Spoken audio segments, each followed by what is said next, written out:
Everyone, আমি অসীম। আমার একটা নতুন ব্লগে তোমাদের সবাইকে অনেক অনেক স্বাগত। আজ করি তোমরা সবাই অনেক ভালো আছো, সুস্থ আছো, আমরাও ভালো আছি। আজকে হচ্ছে শনিবার আর এখন সময় হচ্ছে 11টা 5। তো এখন থেকে ব্লগটা শুরু করলাম। দেখতে থাকো, আজ করি তোমাদের অনেক অনেক ভালো লাগবে। আজকে সারাদিন কী করি না করি যতটা পারবো তোমাদের সাথে শেয়ার করার চেষ্টা করবো। তো আজকে তো শনিবার, স্কুল গেছে, ছেলে স্কুল গেছে, মেয়ে যায়নি। তো এই রান্না বসালাম। চলো কী রান্না করছি তোমাদের সাথে শেয়ার করি। চলো, রান্না হবে পটল চিংড়ি। পটল কম দিই, তোমরা দেখে ভাবছো মনে করে ভাবছো হয়তো এই কথা। হ্যাঁ, ছেলে মেয়ে কেউ পটল খায়নি। ছেলে স্কুল থেকে এসে ভাত খাই বলেছে। তো এই যে, আর এই যে আলুটা আগে কুকারে সিদ্ধ করে নিয়েছি। আর হবে ভেন্ডি, আর এটা হবে শাক ভাজা। তো চলো রান্নাগুলো করে নিই।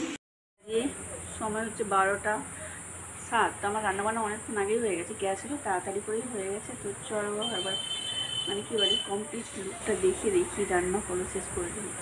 শাক ভাজা, এটা হচ্ছে ভেন্ডির তরকারি, আর এটা হচ্ছে পটল চিংড়ি। কিন্তু এত ঝোল বেশি, চিংড়ি মাছ দেখা যাচ্ছে না। আর মেয়ের জন্য একটা চাকু মাছ দিয়েছি, আবার চিংড়ি মাছ খেতে পছন্দ করে না। এই হচ্ছে, আর সবই চিংড়ি মাছ। ভেন্ডিতেও চিংড়ি মাছ দিয়েছি, ছাল তুলে দিয়েছি, দেখা যাচ্ছে। চলো পরে দেখা হচ্ছে। 12টা 57, এখনও খাওয়া হয়নি। ছেলে স্কুল থেকে এসে খাবে বলেছে বলে, ওই জন্য ওয়েট করছি আর কি। ওর বাবা আনতে গেছে, আজকে তো শনিবার, তাড়াতাড়ি ছুটি হয়ে যাবে। তো ওই জন্য গেছে। আর এদিকে আকাশে মেঘ উঠে গেছে, খুব সকাল থেকে রোদ ছিল, এখন কিন্তু প্রচণ্ড মেঘ উঠেছে। তো চলো পরে আবার দেখা হচ্ছে। দুপুর 1টা 35।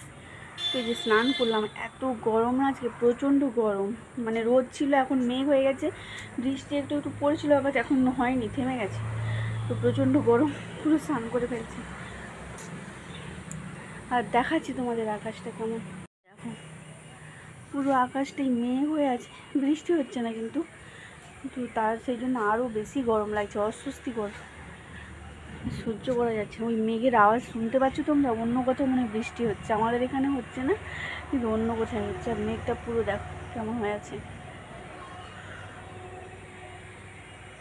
তো চলো, আমি এই যে গোপালের জামাটা গুঁড়াতে এসেছিলাম, আজকে ধুয়েছিলাম।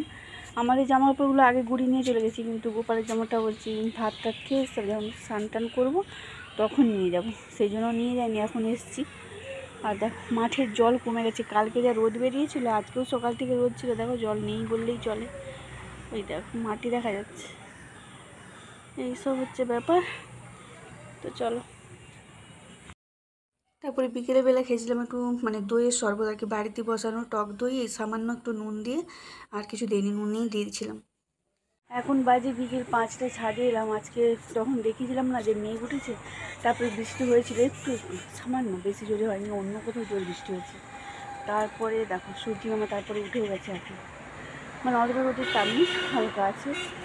আর গাছগুলোতে জল দিতে হবে না, ভাবছিলাম আজকে জল দিতে হবে, যা রোদ বেরিয়েছিল, কিন্তু জল দিতে হবে না, জল পেয়ে গেছে।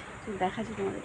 দেখো সূর্যি মামা উঠেছে, রোদ অতটাও নেই, মেঘ করে আছে, আর বৃষ্টি হয়েছে কম, ছাদ শুকিয়ে গেছে, কিন্তু গাছগুলোতে জল দিতে হবে না, এটাই শান্তি। আর চিচিঙ্গা গাছে ফুল হচ্ছে, কিন্তু চিচিঙ্গা ধরেনি একটাও, সেই একটাই হয়েছিল, আর ওই একটা ধরেছে মনে হচ্ছে। গাছটা লাল হয়ে যাচ্ছে। দেখো লঙ্কা গাছে ছোটো ছোটো লঙ্কা অনেকগুলো ধরেছে। আর অনেক দিন পরে এই গাছটাতে যে একটা ফুল হয়েছিল, অনেক দিন পর। একটাই হয়েছিল, সকালবেলা পুজোর জন্য তুলে নিয়েছিলাম। আমার ছাদ বাগানের আপডেট। তো চলো আবার পরে দেখা হচ্ছে। তারপর সন্ধ্যেবেলা একটু বানিয়েছিলাম চিকেন পকোড়া। আজকে ছেলে মেয়ে কর্তমশাই সবাইয়ের ইচ্ছা ছিল মানে মাংস খাওয়ার আর কি, চিকেন। তো নিয়ে এসেছিলো। আমি কি করি, এই নরম নরমগুলোকে না ওরা খেতে চায় না, রান্না করার পর ফেলে দেয়। তাই আমি ওদেরকে মানে পকোড়া বানিয়ে দিই, মানে দিব্যি খেয়ে নেয়। তো রাত্রিবেলায় যে মাংসের ঝোল বানিয়েছিলাম। তো চলো আজকের ভিডিও এই পর্যন্তই। ভালো লাগে তাহলে অবশ্যই লাইক কমেন্ট শেয়ার, সবাই আমার চ্যানেলটা সাবস্ক্রাইব করবে। সবাই ভালো থেকো, সুস্থ থেকো, দেখা হচ্ছে নেক্সট একটা ব্লগে। টাটা। আর প্লিজ সবাই আমার চ্যানেলে মানে শেয়ার করো, সাবস্ক্রাইব করো, পাশে থেকো, এগিয়ে যাবো তাহলে। তো টাটা।